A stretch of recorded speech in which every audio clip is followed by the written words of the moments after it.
Chandler, welcome. It's awesome to have you here on the show, man. Hey, Jake, thanks so much for having me, man. Well, ever since our last conversation and just getting to know you more, I've been really, really excited about this discussion today. I think that you have a ton of wisdom to offer people and just so much to say about connection and being able to be vulnerable and open with people in a group or getting support, and so many other things that we discussed and talked about that I think are going to be of huge use to men. So again, awesome to have you, man. Yeah. So I want to really start with you've been open on other shows about your own journey through porn addiction, right? Can you share a bit about your story with us, including some of the core wounds or drivers behind your addiction and a couple of kind of the most important discoveries that you made along the way? Hmm. Yeah. Yeah. I grew up in a very faith-based household, and pornography was something that we talked about. It was something that I remember learning from a young age was bad or sinful or not good. I feel like at the time I had no idea what that really meant. Like, what did pornography really mean? I was the oldest of five kids. We moved around a lot growing up, and I was really involved in sports and music. I played the piano, and moving around a lot. I felt like I had a lot of different friend groups. So I felt like whether it was socially or with academics or sports or music, I felt like I could excel in whatever I needed to and wanted to. And maybe I felt a sense of pressure, like looking back. And I'm not sure if that pressure was really over from my parents per se, but I felt like the need to be a good guy, a good person, and that those expectations were there, whether they were intrinsic or external. And so I was, in the age where Instagram and Facebook were really coming online and getting popular when I was a teenager. And so I had a phone, and Instagram was just brand new, kind of coming out. And I didn't have to go looking for anything, Jake. It kind of found me. And I always thought, I'm never going to struggle with whatever that is, whatever pornography is. That's not going to be me. That's not aligned with who I see myself to be. And it was a gradual process. Like, I actually cannot remember looking back one specific moment where that habit had developed or that I was exposed to hardcore pornography. I think it was a very subtle, like, sexualization of lots of content on Instagram, being fed a lot of sexualized content and slowly just being curious, right? As a teenage boy, I think I was maybe a freshman in high school. And I think before I knew it, I like to say I kind of like woke up a year and a half later and realized that it had gotten deeper and deeper and deeper. And addiction had really set in. And what I mean by that is I felt powerless in my ability to stop. I had tried multiple times intentionally. I don't want to be doing this. But the more aware I got of that, the less I feel like I had any control. And that was frustrating. It was frustrating for a kid who saw myself as someone who could be competent, who could excel in whatever I put my mind to feel like there was this hidden part of me that, if only people knew, felt like it was spiraling more and more out of control. In many ways, I don't feel like my story is that unique or that special to anyone else's. Like, probably the way that people perceive me, like I won some team leadership awards on our track and cross country team. I graduated with straight A's. Like, people probably did see me as put together, and I felt that. I felt like that burden of the external perception of Chandler that felt so at odds with what was happening behind closed doors and feeling so shameful about it. I don't feel like I really, like, I think back and I'm like, did I hate myself? Was I experiencing any sort of that really self-loathing or intense shame that can often accompany this problem? And I feel like I wasn't even aware of the shame I had. Like, I felt like I did still like myself, but I felt like I could never be satisfied because this one area of my life was lagging behind where I wanted it to be. I was never satisfied. I continued to feel like this lack of not enough, not where I want to be. And that ate at me. I don't know if you want me to keep going, but eventually I did. I did do something about it. You bring up so many things, man, and I'm looking down here because I'm writing down notes because I think there's so many points you're making there that are just on point and so key, like things that I see working with men one-on-one and that I've seen working in this field that you've seen, I'm sure, just constant the same themes. One thing in there that I think that I see is perfectionism would be one word for it, right? And you talk about feeling the burden of being a good person, right?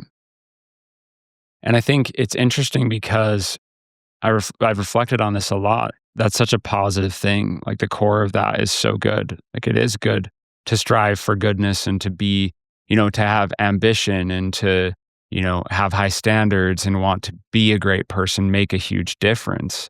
But I think that there is an imbalance in that. Like there's a piece of that that just we go off in a direction that really is extremely toxic. Where you're at now, are you able to kind of perceive where we go wrong with that versus what is healthy and good about that, like a good way to approach that versus what we do that gets us in trouble and actually turns us to addiction? It's one of the drivers behind addiction. Yeah. Yeah, I think what's interesting is I think that perfectionism, that drive, that ambition, whatever you want to call it, that desire to be good, I think was really masking a true underlying need to just feel more deeply seen and appreciated and approved of. And I Mm, think as human beings, this isn't an addiction thing. This is a human thing. We all want to be loved. We want to be seen deeply for who we are. We want to be accepted. We want to be enough. We want to be viewed as good and beautiful and acceptable. And that that need is most present in our earliest years with our caregivers, with our mother, father, anyone else, precious and important to us in our lives, and later on in our social groups. And so this is kind of bridging towards, things that I've learned over the last decade in my own recovery journey and building my company now with Relay and helping lots of guys through this process, realizing that I think for my own story, on the outside, sure, maybe I had this personality, this tendency to, yeah, to drive towards ambition and to work hard and be a contributing member of society. And I care a lot about people too. So I felt like relationships were always very important to me and wanting to show up, healthy in relationships. But I think it was masking truly. There was a little boy within me that was really just wanting to be seen a little bit deeper, wanting to be heard a little bit more, wanting to be appreciated a little bit more. And I think, where we go wrong, a lot of us, I think a lot of guys that have dealt with sexual addiction, when they try to understand, where was the trauma, where was the pain that can explain how I got into this mess? A lot of times I hear, and this was my story, kind of a confused look of, I don't know, man, I felt like I had a pretty good life. I felt like my family was pretty good. Maybe sometimes, and there's, I want to also recognize there are for sure, many of you listening who might say, no, I recognize different parts of my childhood that, I didn't get those needs met fully that a kid may need, or, yeah. my parents were divorced, so I went through abuse, or things that are what we would call capital T trauma. I think for me, I was confused for a long time, man, because I was like, I don't feel like I had any of that, like major significant events where I obviously maybe experienced some emotional pain that may have contributed to this coping with pornography use. But I look back and I realized that maybe what was going on under the surface was just, 10% where I didn't get that need met fully, or 20% where my parents, doing the best they could, were able to love me and take care of me, but didn't fully attune to what I fully needed. And that's not to blame them. That's not their fault. That's called, broken human beings that are all imperfect, because we all came from families that have some minor degree or major degree of imperfection. And I think, Jake, the key with all of this is being patient and curious in studying our stories and realizing there may not be one obvious answer, but that's okay. That the more that we can get curious and start to peel back these smaller layers, I think it gives us a better picture at the true needs that we can meet in healthier ways. It's so good. And some of my listeners have probably heard this before, but for me, I know when I was 4 years old, my family moved from California to Utah, and I was way too young to understand the emotional impact of that. And I don't just mean on me; I mean on my entire family. I had older siblings that were very upset and very sad about this move. They left their community, their friends, everything that they knew to go to a completely unfamiliar place. Right, my parents were making this, they didn't want to make this decision, but they were doing it for my dad's work and, reasons that they had to go, right? Yeah. And so at that time, I've perceived this much later in life through doing EMDR work and some really deep parts work, to be able to understand what I went through at that time. And it was an extremely significant experience for me emotionally, actually, because I I kind of detached from it entirely as far as like friends that I left or think like I just couldn't process that. So I think I just kind of checked out. Yeah. And then my siblings and my parents who were under massive stress. My father's been in the porn addiction recovery realm for over 20 years now. He was dealing with a pornography addiction. So he was going through that stress. My mother was dealing with betrayal trauma. Um, my father was also in this state of flux with his career and high uncertainty, right? Seeking out this very unsure opportunity. So there's the financial stress. And my siblings are all suffering with the grief and loss of their friends. And especially my oldest brother is just filled with a lot of anger because he's like 14, 15 in this really vulnerable age, right? And I, as a kid, I, it bothers me when people say, I'm so emotive or I'm an empath. So I don't want to necessarily say that, but I think I really felt that. And I don't want to use that term because I think we all have kind of this capacity to really feel what others are feeling ultimately, however prominent that may be for us. But I think I felt it. Like I felt the stress, I felt the overwhelm, the sadness, the anger of my siblings and my parents. And I think I just had no way of understanding or perceiving that. And so what I did is I escaped to video games and I escaped to food. Those were two of my primary sources of trying to feel okay. And then eventually, 10 years later, almost, that evolves into pornography addiction and then evolved into drug addiction later and addiction to sex and all these things, right? And it was just that slow slope. And this is one of the core things that I think happened at a young age that I would not have perceived as traumatic, Yeah. right? But it Yeah. really was Yeah. Yeah. extremely loaded. Yeah. Hmm. Yeah. I think it's probably really easy to say that I was 4 and we moved and that's normal. But that Hmm. makes so much sense what you're saying. Yes. Yeah. So for those who don't know, tell them what you do on the Relay app, and then I want to come back to some other things we're talking about. But for those who don't know about Relay, talk about Yeah. that.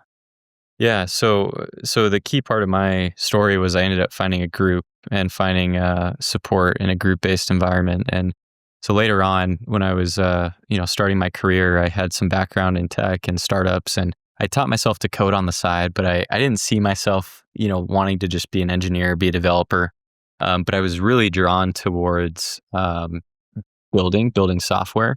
And at the same time, I had continued to gain a conviction over the years of the fact that we can't do this alone. We absolutely need other help, other people outside of ourselves to help us heal, to help us navigate this process, and breaking free and finding long-term change.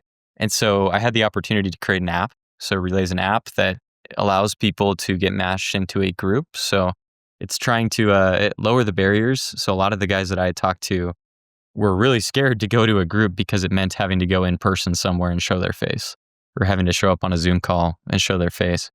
And so for a lot of people, Mhm. Relay is kind of a first place that they can start to step into a group, step into a supportive community.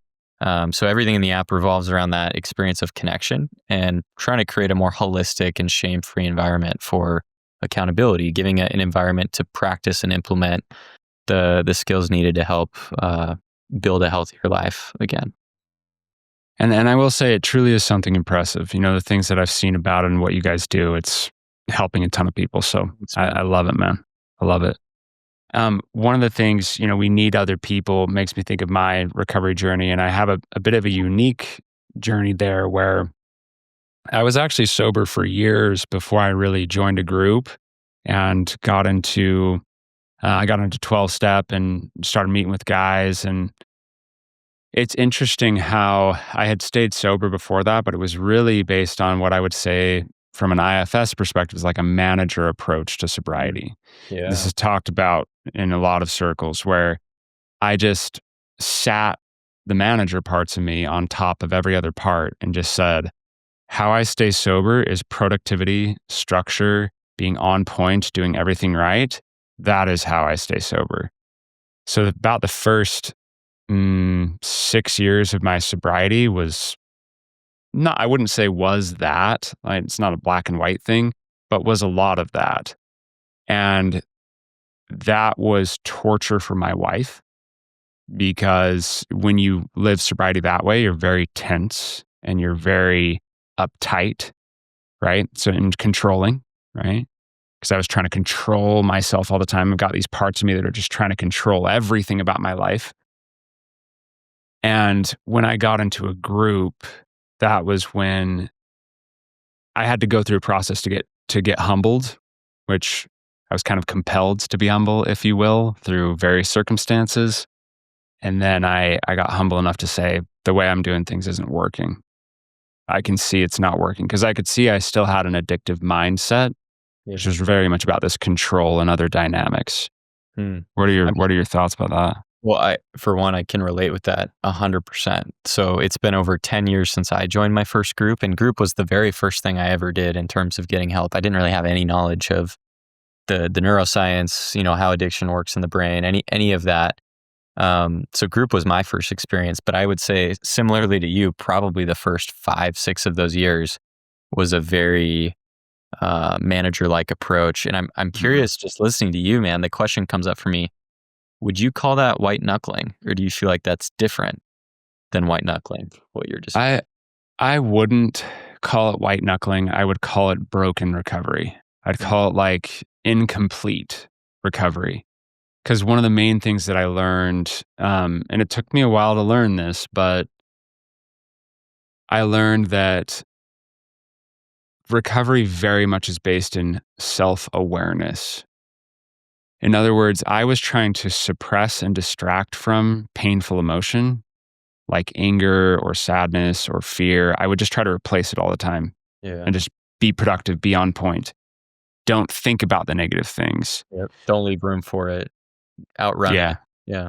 exactly. And that's what I was doing. And I managed to do it.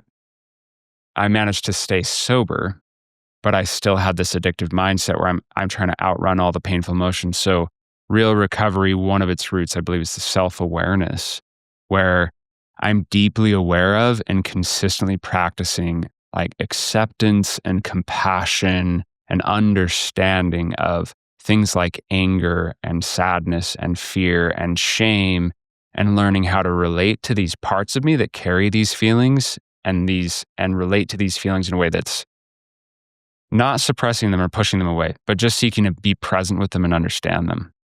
Hmm. That's beautiful, man. Yeah. I often say, we don't really have a porn problem. We have a pain problem. I like that.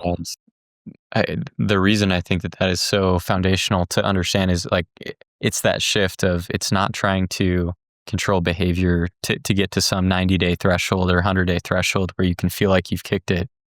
It's learning how to hold space for those parts that are carrying those emotions because they're signals. They are there's more going on underneath this iceberg. We're just looking at the part above the water of, if you imagine an iceberg, and we think that's what we got to attack. That's the problem. It's the porn, it's the masturbation, it's the acting out in whatever way that looks like.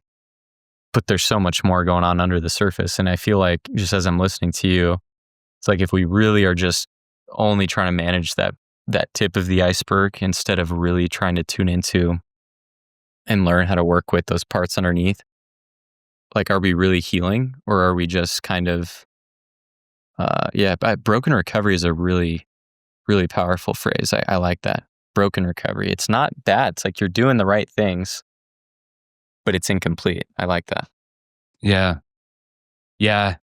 So one of the things that I think of, Chandler, is what we're really seeking through porn. We're talking about some of that here, but if you can talk more to why do men see, and women too, but and we're going to speak specifically to men here. That's a vast majority.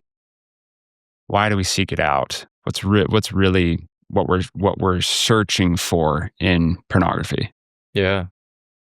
I mean, I think everyone's story has a nuanced answer to this, right? Um, but for me in my story, I was probably seeking comfort. I was probably seeking an easier access, an easier portal to feel good because it's Mhm. hard to feel good when I'm carrying all of these responsibilities. When no matter how hard I work, and my parents, I know they love me and I know that they are proud of me, but I don't feel that 100%. And that's not their fault. It's just how I'm experiencing that as a young boy. So I'm seeking an easier path to feeling enough, to feeling comfort. I think especially maybe we talk about men in relationships. I know this is a problem for men in a relationship and single. Um, but I think a lot of times people think, once I'm married, this will all go away because it's about sex. It's about the desire that is a sexual desire that needs to be met, to have an Mhm. orgasm, to feel that release biologically, and I think I'm not going to try to argue whether there's some truth in that or not, but I think it's a misdirection because I think what a lot of men in relationships who have access to intimacy in all its forms, not just sexual intimacy, but it's like you have access to somebody who supposedly loves you if you're in a relationship, or you have the opportunity to have a loving, healthy relationship. But it's hard. That's the truth. Having a good relationship, experiencing real connection in close relationship is almost harder than having a good connection with a buddy who I'm not in a romantic relationship with, because the closer we get to someone, the more intimate that relationship gets, the more our differences are seen, the more our brokenness is seen, the more discomfort comes out. And all of that, I think, makes it really difficult to get our emotional needs met. And what happens when that path is difficult? Well, from a young age, my brain learned that, oh, there's this easy shortcut over here that is actually way easier. And I'll just speak for me, man. I've been married 6 years. I still feel like it's sometimes hard, no matter how hard I try to learn my wife's like communication style. It still sometimes feels hard to get my emotional needs met. It's like I'm trying to communicate my feelings a little bit better because I know that that's not a skill that I was really good at. So I'm trying to flex those muscles. But man, I'm so disappointed when I work hard and I try to do the right things and I'm taking care of myself and I'm trying to help communicate in healthier ways. But maybe she's just having a bad day. And so she, responds in a way that makes me feel like crap. So my immediate natural man instinct is, well, screw that, man. Like that feels sucky because I'm working hard and this path that has all this resistance isn't leading to the fruit that I just want to feel. I want to feel comfort. I want to feel like, wrapped around, and I want to feel loved. And I'm not saying I don't feel that in my relationship ever, but what I'm Yeah, saying is it's sure. often hard. And I think this applies both in and out of a romantic relationship. Getting your needs met is hard. I think especially for men, we were not taught how to be aware of our true underlying emotional needs and how to meet those needs healthily. But our brains and the world told us that there is a cheap way that can meet those needs, but it's a lie. It's fleeting. As we all know, it leaves us feeling like, the flame burns out in 2 seconds and then it leaves us feeling worse than before. And it makes me think it's like nobody can be that anchor, like that center of feeling emotionally okay. Like nobody external to me can be that. Someone can really help and be of I mean they can be very helpful in that way, but no one 100% of the time can be that for us, Yeah. you know? Can we speak? Well, there's one more point that I've noticed. So, especially guys, I think who do start taking their own recovery seriously, they take ownership and they recognize I've got stuff to work on. I know that there's some bigger things that are keeping me stuck, and I'm willing to own that. And if I'm in a relationship and it's created this betrayal, this broken trust, I see a lot of guys, especially in our community, who are very seriously committed to trying to get themselves healthy. And so they start on this path, right? And 1 month in, 2 month in, they're seeing all these aha moments. The light bulbs are turning on. They're feeling hope for the first time in years, and they Mhm. feel like some things are starting to shift. Mhm. But I look over here and my wife is still, experiencing all of this hurt and this pain. And in the way that she's treating me, the way that she's bringing her pain to me, doesn't feel like it lines up, doesn't feel completely justified with where I'm at right now in this present moment. But another part of me also knows that it's still kind of fair that she feels that way because of what I did and what I'm owning that I did in the past. So I've noticed this like real like disharmony, this real incongruence for guys that start getting into recovery where it feels very uncomfortable when I feel like I am starting to take ownership, where I realize that no one else can help me feel what I need to feel. But it's still hard. Like, she's bringing me all this stuff, or I'm just experiencing stressors in life. It's not always just relationship. I lose a job. There's stuff happening with family that's hard, or whatever is uncomfortable. And I think even though I know in my head that no one else can help meet these needs, I think it can feel really overwhelming realizing, like, how do I possibly hold space for this much discomfort, this much messiness around me when I'm just trying so hard to like stay in my lane and like get my own work together, get my own crap together. Um, I don't know if you have thoughts on that, Jake, or I don't know if we want to go down this path, but it feels like that in kind of the medium term recovery gets really hard for a lot of guys. It's extremely painful, and I see it all the time. Yeah. It's, and I'll see guys that they've been sober for, 8 months, and their wife is still just bitter and hurt and vengeful and, insulting, right?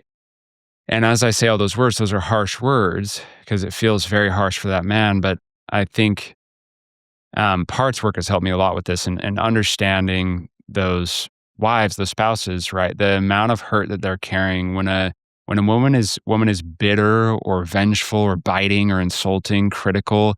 These are protective reactions. It's parts of her trying to protect her because she's carrying all this pain.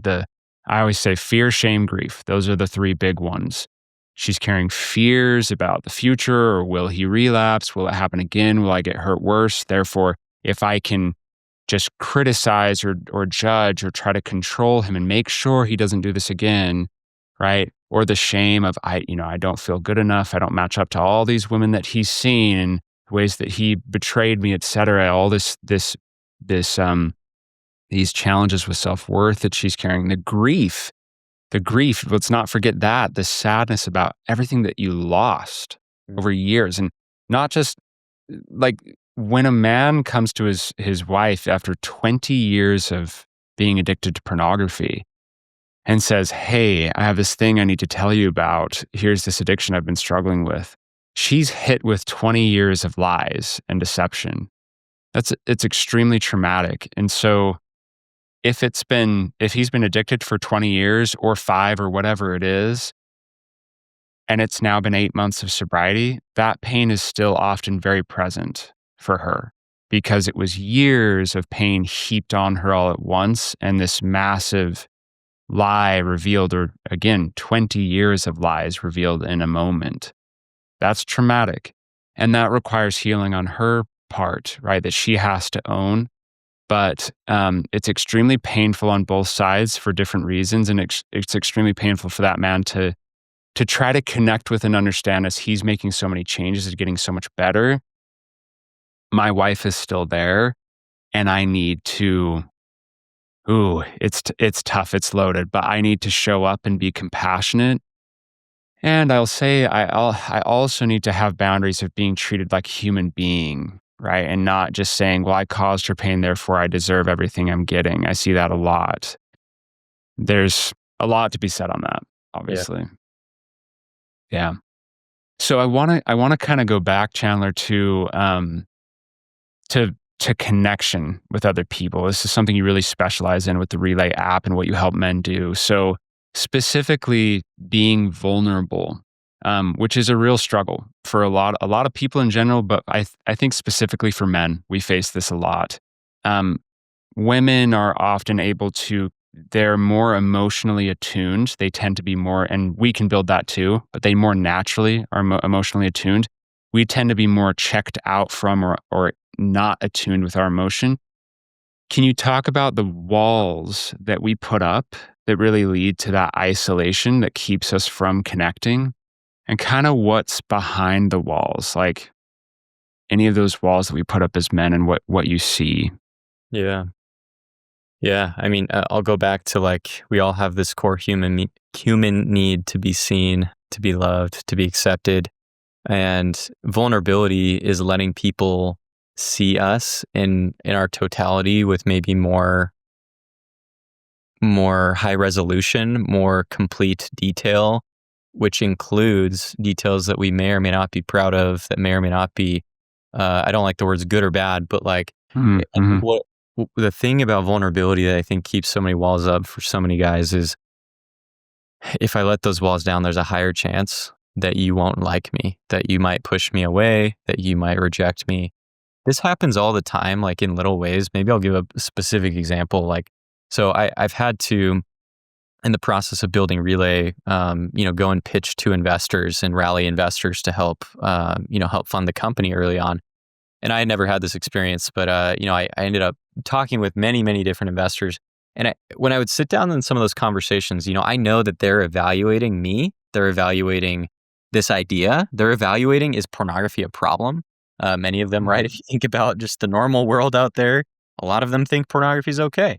Or Yep. it seems like the world accepts that. I actually think a lot more people than we realize have noticed the harms that it causes. But in these meetings, I noticed parts of myself, like Jake, when I would show up, like wanting to filter and like you could call these lies of omission, but just being it was very subconscious, like being careful on how I craft my words in the pitch, because it's like I didn't want them to see me in a way that would make me feel invalidated or rejected. And it wasn't that I was scared that my idea for the app wasn't good.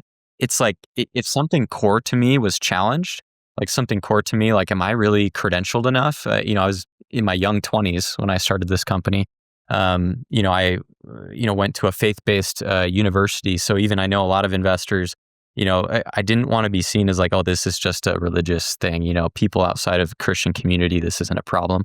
Like, so I would notice those parts of me trying to manage and like be very careful about how much information or what parts of me could be seen because I want to be presented as like, whatever would get approval in that moment. That's a very specific example, but I think we do this all the time when we show up, whether it's a stranger that we meet for the first time and, it's like, how are you doing? And we choose to share certain things, but we often don't choose to share certain things.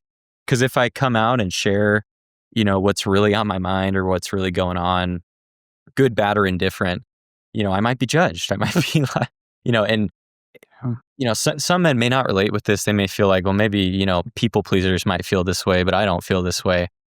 I think we all have a deep rooted need where we want to be seen fully for who we are. And I think with vulnerability, it's a muscle that wasn't exercised. I think it's a muscle that in our own families and our own peer groups, we learned that certain things would make us get laughed at, or certain things would get us in trouble, or certain things would get more approval than others. And so we learned to adapt.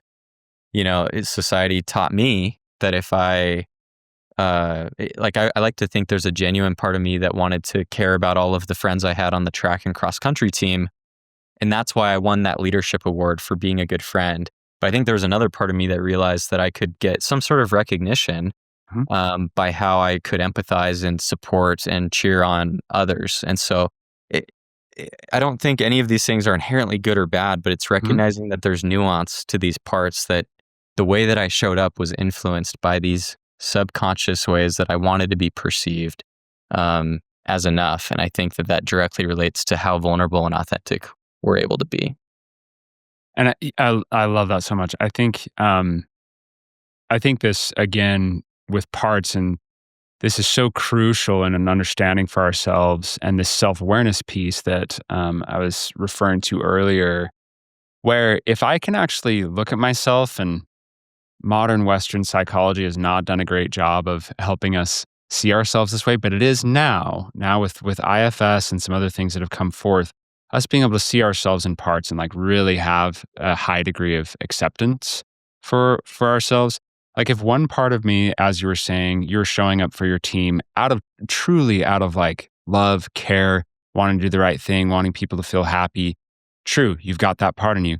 Then you've got another part of you that's kind of image conscious, right? And it's like, I could get accolades and awards and be recognized for this. And I think it's so crucial what you say about the good and bad, right? Where you're like, I'm not going to label this as good or bad.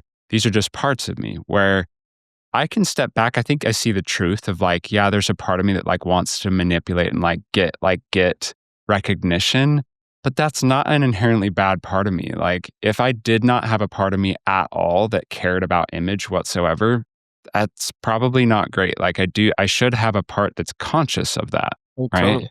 When I think back to like I moved 7 times growing up and I don't think I realized the impact of those moves either. I felt like fun, a new adventure, I'll miss my friends, some amount of sadness, but it didn't feel overly, overly sad or it didn't Yeah. super long. Yeah. But it surely had an impact on certain parts of me where I show up to a new school and I learn that when I'm talking to the football kids versus talking to the band kids, like I can present myself a different way to try to fit in, to try to make friends, to try to find belonging. And there's parts of that that's like really genuine that in those moments, channeling what I felt like was appropriate for that group of people. But then there's another part of me that is like, probably it's trying to manage, hey, we don't want to get rejected. So we got to like do this dance and make sure that we're like knowing who we're talking to and try to like help us fit in. And so it's totally, it's not a good or a bad thing, but it's just being aware of like vulnerability at its core is like, I don't think it's necessarily sharing everything with everyone. I think sometimes that's how it's maybe perceived of I have to share my deepest, most uncomfortable thoughts and secrets with everybody. But I Mhm. think it's developing the skill to be able to share more fully and more completely what all parts of us are experiencing.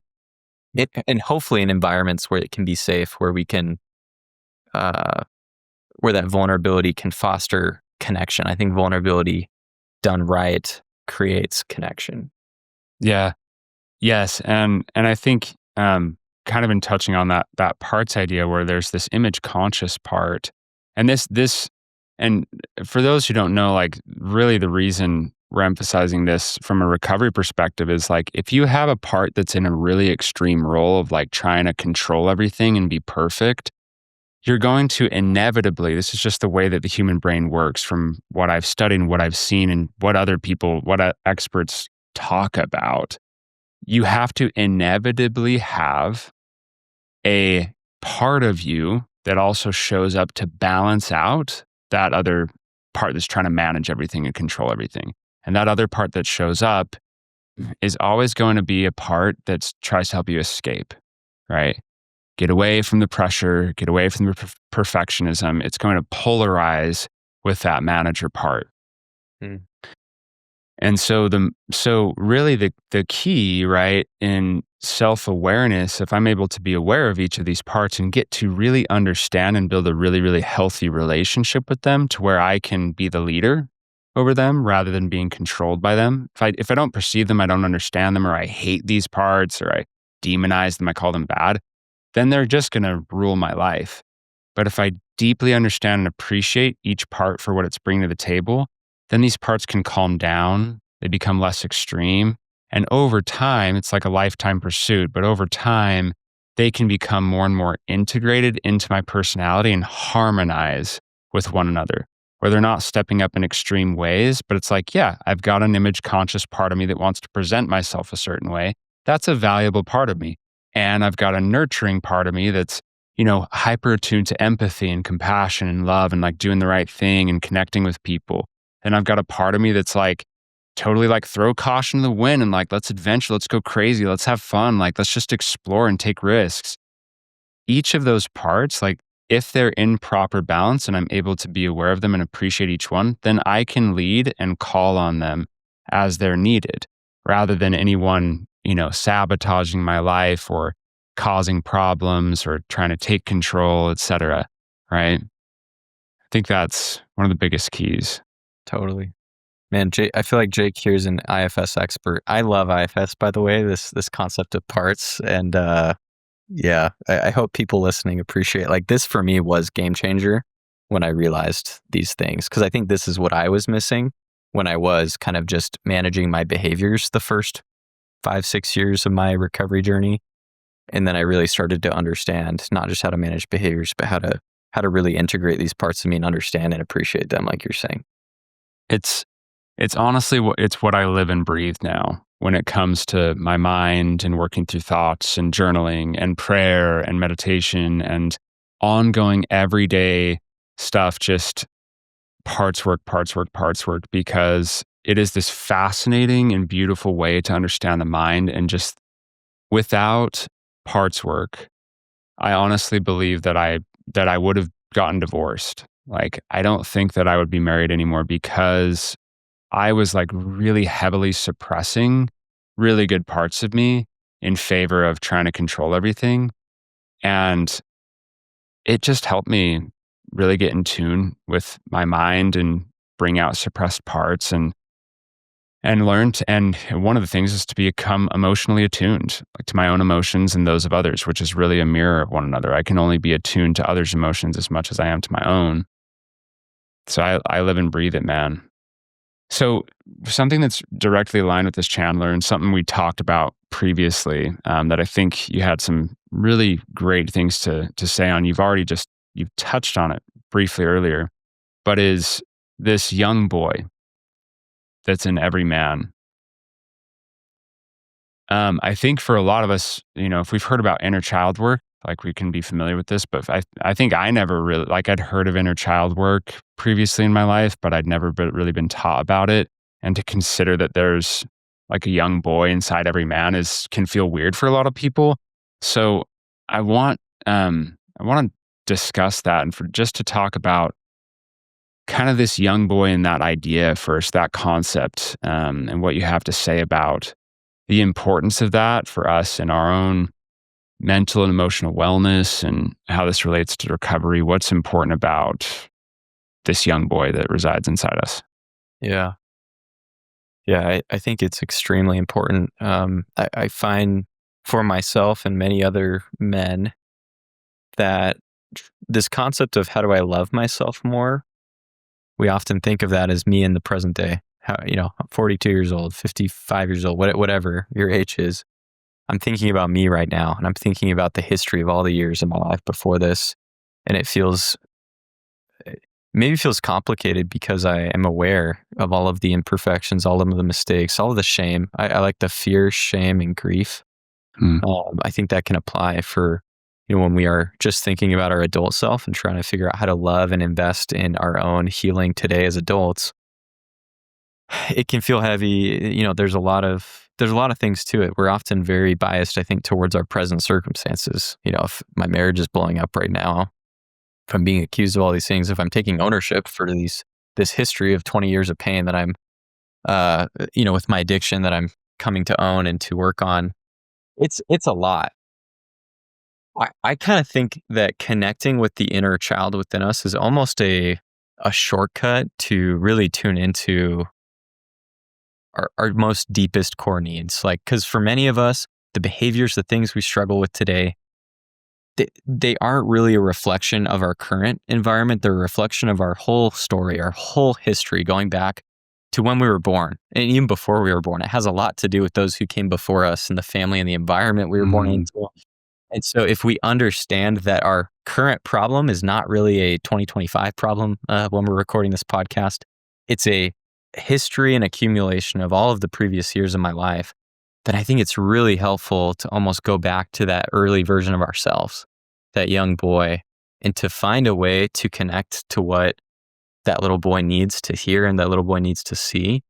I think this can be an abstract concept. I want to acknowledge that. It can feel maybe a little woo-woo, a little weird. One thing that's helped me, Jake, like we talked about the example of maybe a betrayed partner who's like a spouse coming with lots of, bitterness or anger or grief or sadness. When my wife is coming to me and she's upset, it's very easy to see the adult, her. My wife's name is Jade. So I see Jade as her present day self, and I just see a grown woman that's really upset with me. And all of these parts within me are getting defensive. They're trying to protect parts within myself. I had a therapist I work with who gave me some brilliant piece of advice. And he said, in those moments where you're in a relationship with someone and you're feeling like they're perpetrating against you, meaning they are treating you inappropriately, they are coming at you unjustly or whatever the situation is, to kind of see through the smoke screen, to think about it like a smoke screen. It's not mhm, really like I'm not really engaging with this adult, spouse in front of me. There's really a little girl that's in pain. So it sounds like what's coming out of her mouth is adult anger, but really it's just protecting, like you said, this wounded child within her that's been in pain or that's scared or that's, feeling isolated and alone and detached. So for me, what's helped me kind of connect more with this for myself is that's actually been a really transformative just shift for me in moments of conflict in my marriage where I'm able to kind of like catch that moment to kind of breathe and to recognize that smoke screen and realize that if she's presenting with these emotions, these heightened emotions, it's probably like there's a little girl within her that's really just trying to communicate a deeper need. Like, and how can I hear? When I've been able to do that, and I feel like it's not any specific skill, but simply just being able to notice that, it's almost like disarming. She notices like that I am actually seeing into her. I'm seeing through. Like she doesn't really want me to hear that I'm a piece of crap or whatever is like she's frustrated about that I did or didn't do, or how I didn't communicate the right way or whatever I'm defending myself about. But I'm noticing that hey, I can see that there's something deeper, that there's a reason that this is affecting you, or that I can tell that there's something going on and I care about you. And just seeing that little girl, like actually trying to picture, like I've spent time actually looking at pictures of my wife as a little girl and trying to develop empathy and love for her as a little girl. And I've realized how powerful that's been for myself. So I've kind of, sometimes I encourage guys to do the same thing, like go and find pictures of yourself when you were a young kid at different ages. And I want you to just spend time trying to almost envision like you're the father for that little boy and Mm. develop a sense of love and care and just kind of being able to see that child. And the invitation is just pay attention to what that does for you. I think, again, it's maybe an abstract concept, but I think the goal, like why this is so important, why we care about connecting with the inner child is because it was that little boy at some point along the road didn't get his needs fully met, or I didn't learn how to meet my own needs healthily enough.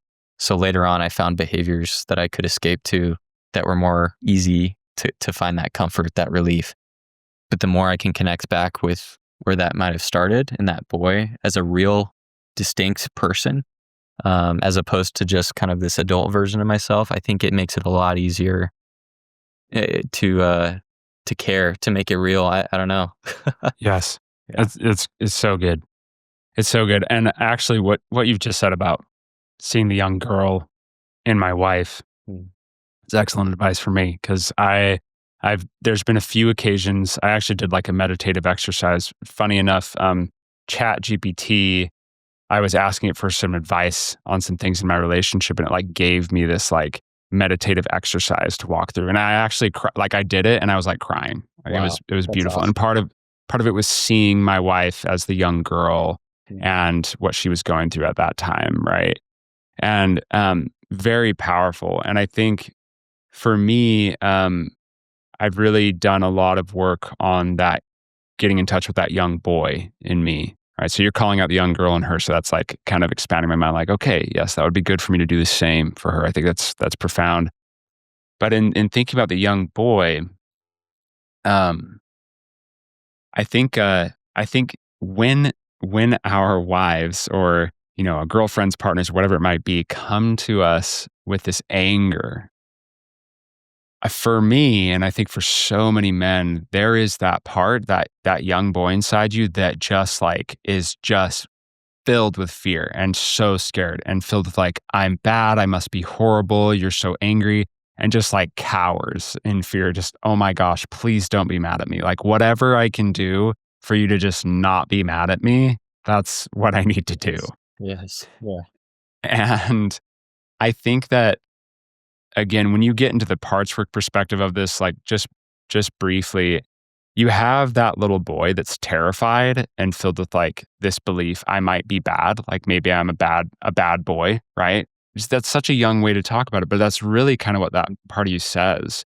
And then you have the part that is like, okay, we're just whatever we got to do to escape this. That'd be like that firefighter part. We're just going to escape it. So I'm going to take care of this little boy by helping him escape from the situation and get out of it. So Yeah. that would be, yeah, put out the fire, deflect, escape, make excuses, Shame.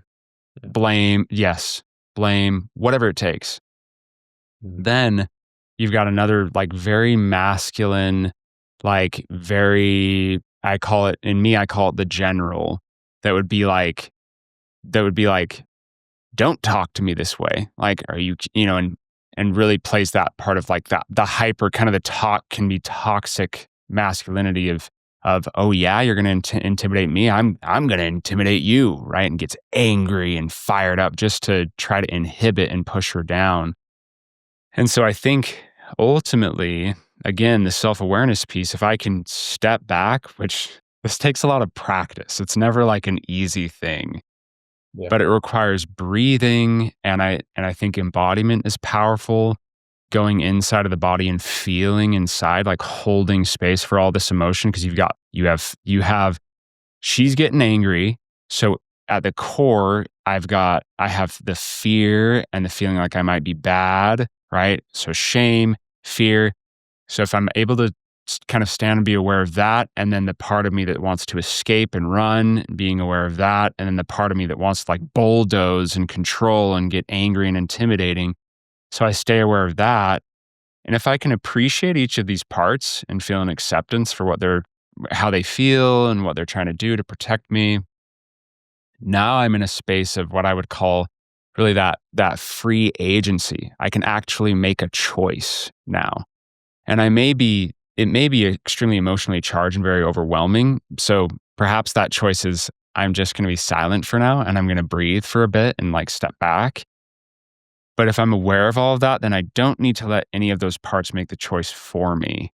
And I think the more that I practice that, I'm able to say something like what you were saying, which is, hey, I can see that you're really upset and like you feel really concerned or worried about something.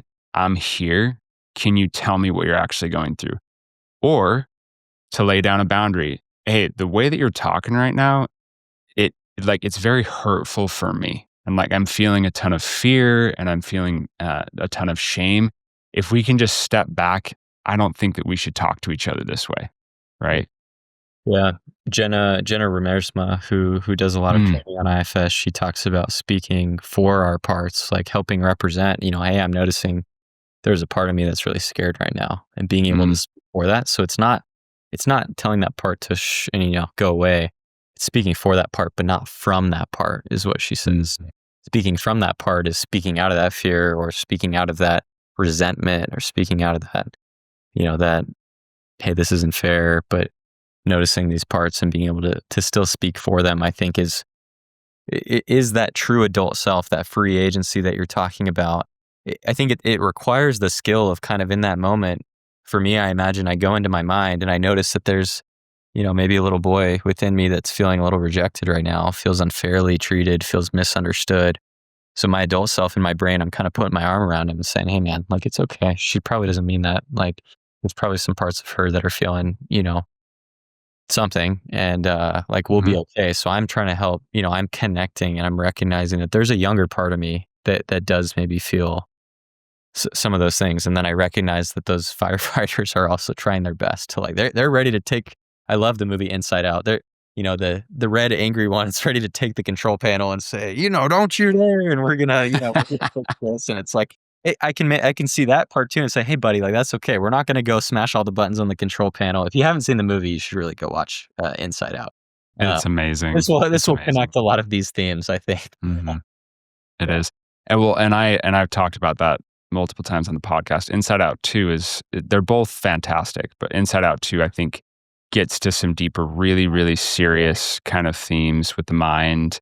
And the people who wrote it, some of those people they're IFS therapists. Yep. And Yeah. so they're writing from that perspective.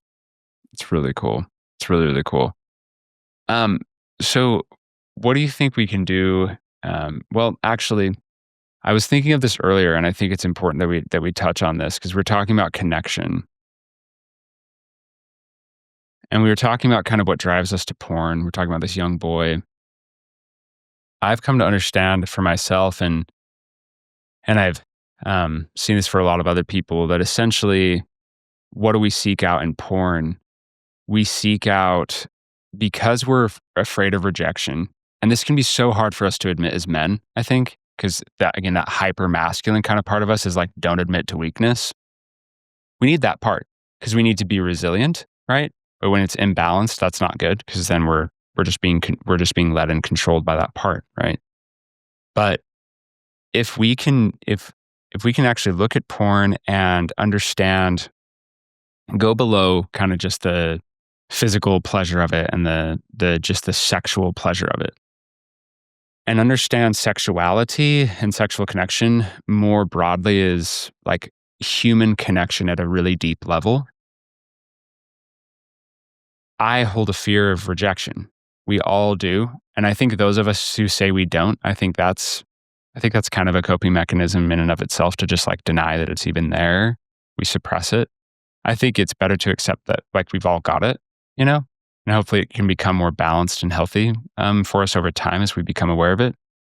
But if I'm in fear of rejection and relationships, as you say, are hard, they're difficult. It's difficult to connect with someone. It's hard to be vulnerable. And we don't have full control in a relationship. There's another person who has choices. They can get angry, they can hurt us, etc. Porn takes out all of those risks of connection. There's no chance of us being rejected. Yep. Yep. And we're seeking for a deep connection with someone, simultaneously wanting to be accepted for who we are and to not be hurt, to not risk that hurt. And so I think we are vying for connection through porn.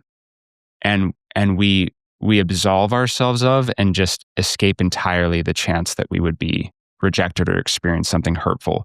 And I'd say because we've experienced that hurt and rejection early in life, likely, and parts of us are trying to protect us from that. So a part of us, which would be kind of that sexualized part that can become hypersexualized, is like we'll seek out porn to get the connection that you need so that you can feel okay. And unfortunately, as that part tries to do that for, I would say, that young boy in us trying to find that connection, it is causing the very pain it's trying to fix. Yeah. It's hard. Yeah. I think that's a very succinct summary. Like anytime that, I'm feeling the urge to go turn towards those sexual acting out behaviors, I'm really vying for connection. And by turning in that direction, I forfeit the opportunity to experience real connection with myself or others. Like, I think that's the thing too. It's not just connection with another human being, connection with my wife. I'm distancing from myself. I'm like having to fracture these parts of myself in order to go to that place that's out of alignment with my values. So I'm creating more disconnect and more disintegration with these parts of myself by turning to this place. So I'm moving away from connection within myself. I'm moving away from connection with my romantic partner, with my wife. I'm moving away from connection with God, if you're spiritual. And so I think that it's like connection is not just connection with another human being. It's really this trifecta. And I do think at the root of it, totally right. We just want connection. Mm-hmm. Yeah. And I love that you connect all the different relationships, right? God, others, self. I think I was thinking about this recently, and this is not an original idea. I think I heard it from somebody else, but basically self-awareness, if there's a self to be aware of, like there's something we actually need to be aware of. And I believe that there's that higher self, like our soul, and I would call that light of God, that spark of God that's inside of us, that can pull back as an awareness for these parts. And so I think it was really hard before parts work and learning IFS for me to understand like relationship with myself. What does that even mean? I don't even understand what you're saying.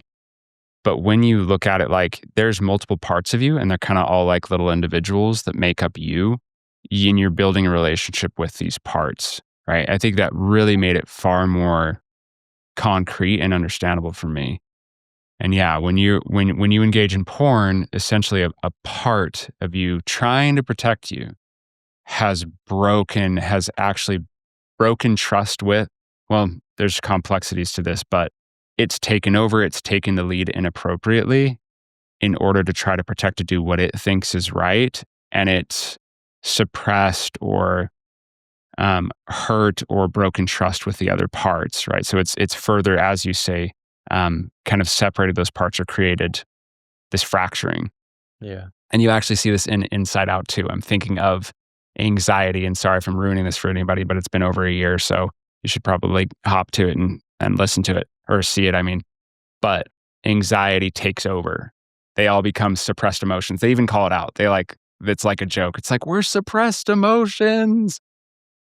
But essentially, that anxiety trying to protect Riley has just taken control of the entire scenario and literally jettisoned all the other parts of her Yeah. in favor of her and jealousy and ennui, I guess, and then embarrassment. It's like there's just a few parts left.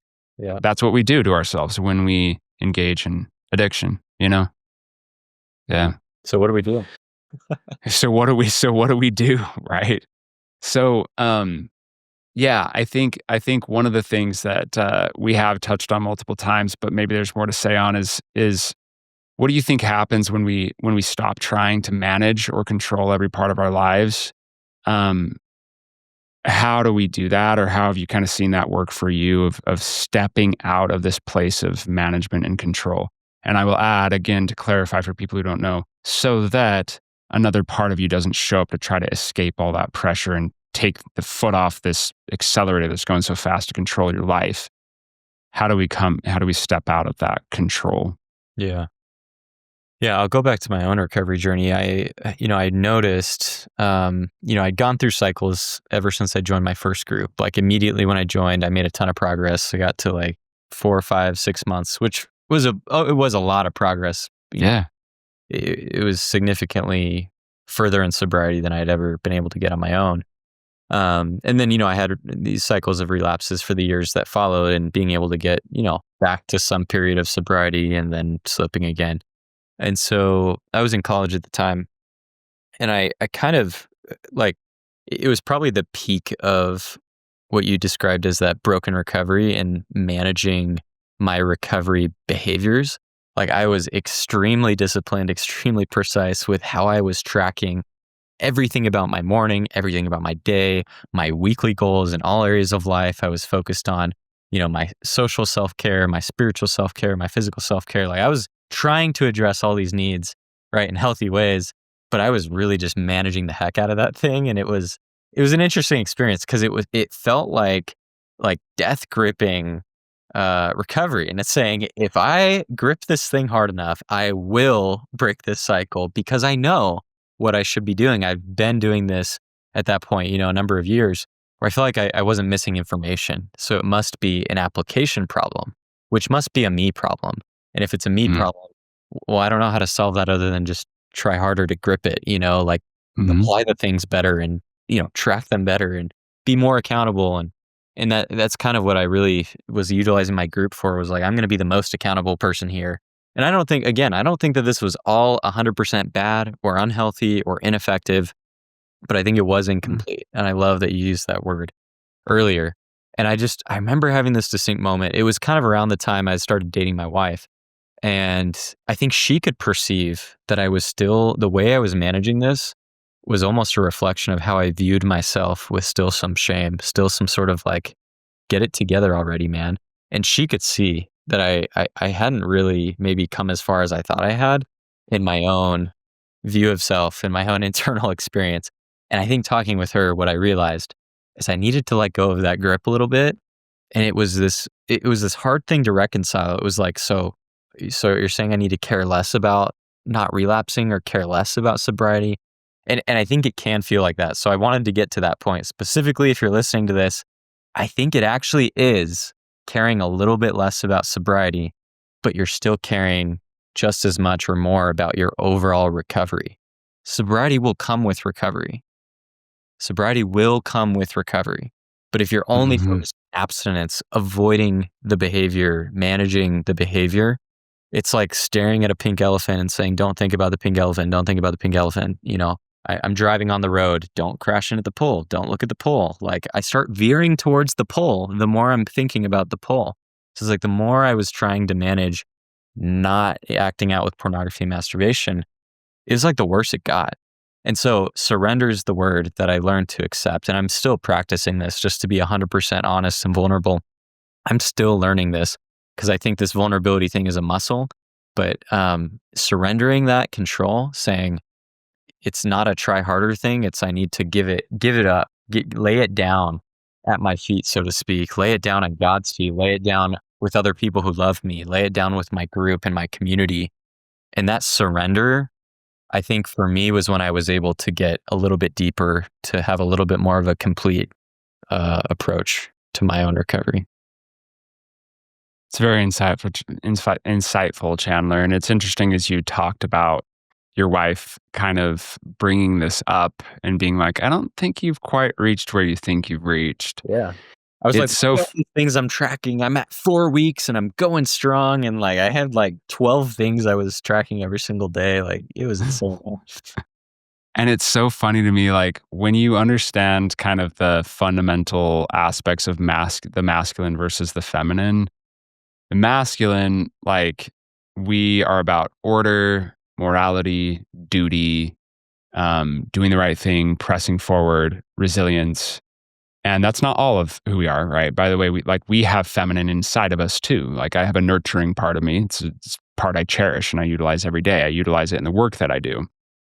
But I also have that couple of highly masculine parts. So I guess depending on how you looked at it, maybe 3. Anyway, I have them mapped out. There you go. But I think that it's so interesting where really we're meant to be together in these pairs of man and woman because while the men are about order, right? We have this kind of natural sense of order.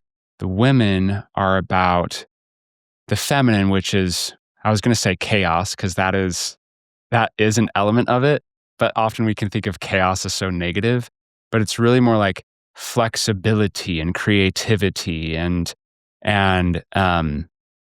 intuition, right? And there's other aspects to that too, such as nurturing. Women can often step in and like see so clearly what we as a man cannot see at all. And I think they're there to point that out. Like, aren't you missing this over here? Or did you consider this thing? Or what about this? And in our pride, we can, and this was me for years actually, when I still had this addicted mindset in my marriage, my wife would bring this up. She's like, you're spending like 2.5 hours a day doing this, this, and this. And like, it just feels like you've just got like this death grip. I love that. I was smiling when you said death grip because I'm like, I just relate to that so much. That's like the first 6 years of my recovery. It's just like death gripping recovery. And she was expressing all this, and I had the same reaction kind of that you described, where I was just like, well, what? You don't want me to be as committed to this? Like, you're Yeah. just trying to drag me down. Right? And it's amazing that they're kind of there to call that out in things that we can't see. And ultimately, I think we're kind of there to help each other, right? Like, and so for us as men, we're not, doomed to be idiots forever, or like whatever culture sometimes can put women up above men, but I think we're both equally powerful, just in very, very different ways. And this sameness culture thing where like men and women are the exact same, I think is extremely toxic. We're not the same, we're equal, but we're very different and powerful in different ways. And so as men, we can help bring order to the feminine. Like we can help bring in stability and structure and guidance and direction. And women also, again, have the masculine in them too. Most women, if not all women, like want a strong man who can show up and provide some sense of order, some sense of stability, a core that's strong, a rock, right?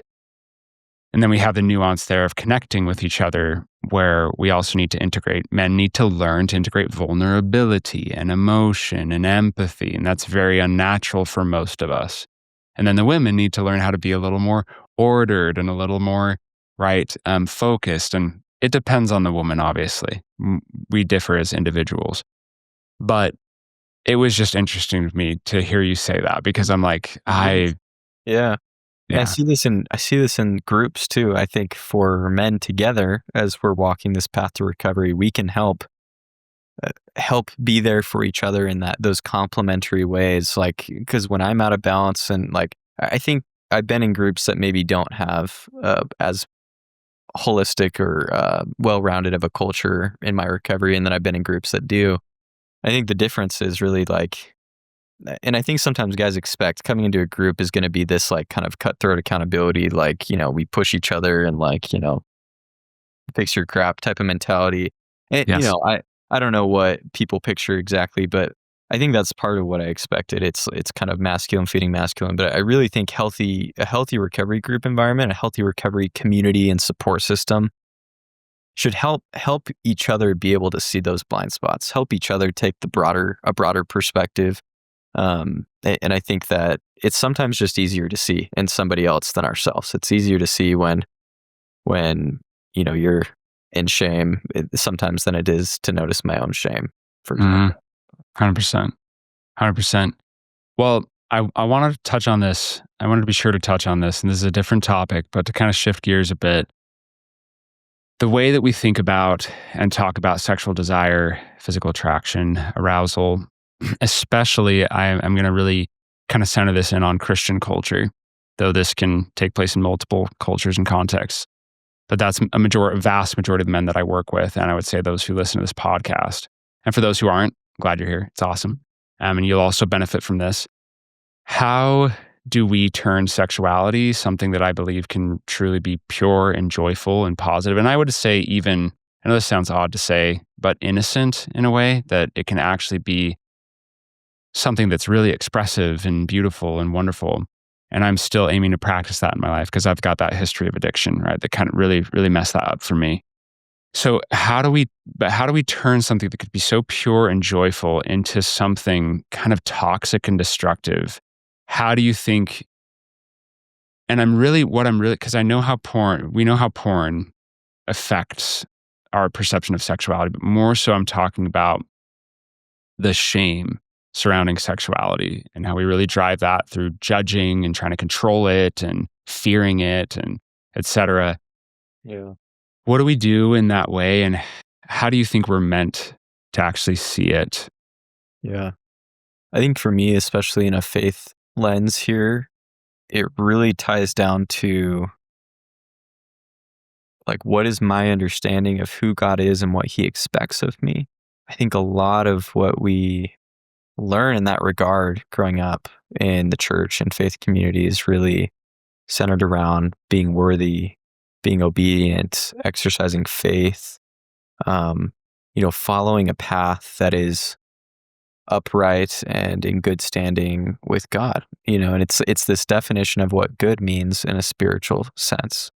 And I think a lot of doctrine is very clear. It seems very clear about what's not okay in the eyes of God. So when it comes to sin, and especially I would say lust, I think that there's a deep rooted fear, and we talked about fear a lot.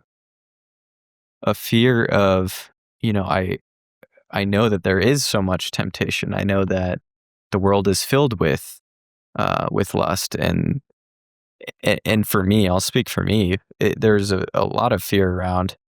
I see myself as good. I want to like walk this path of uprightness before God.